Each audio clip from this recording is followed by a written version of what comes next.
Vamos falar um pouquinho sobre bruxismo. Então, em pouco tempo também que eu descobri também que eu travava meus dentes quando eu ia dormir.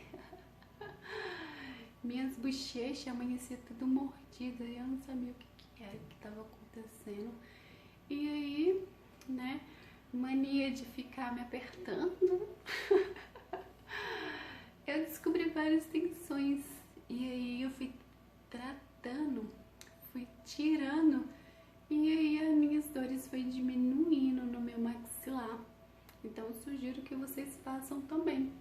Você que tem mania de prender os dentes, vamos distensionar isso. Então, primeiro ponto de tensão é a têmpora.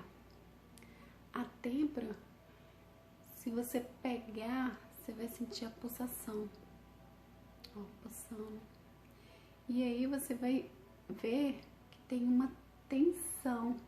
A musculatura dela, por mais fina que seja, se você pegar, ó, macio, tenso. Então, ó, tensão. Tensão tá aqui, a gente vai apertar. Vai respirar bem fundo, bem profundo e vai fazer este movimento aqui, ó. Sem tirar o dedo do lugar, em cima dessa tensão. Vamos lá? As têmporas, respira bem grandão.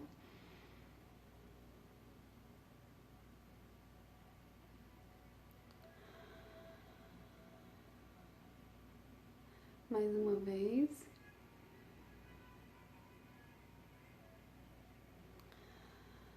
Quando você inspira, você sente ela soltando na tua mão. A minha soltou. Como é que foi a sua?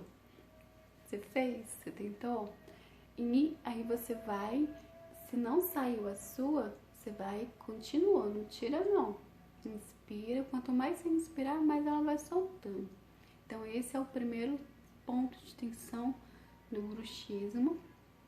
Vai soltando.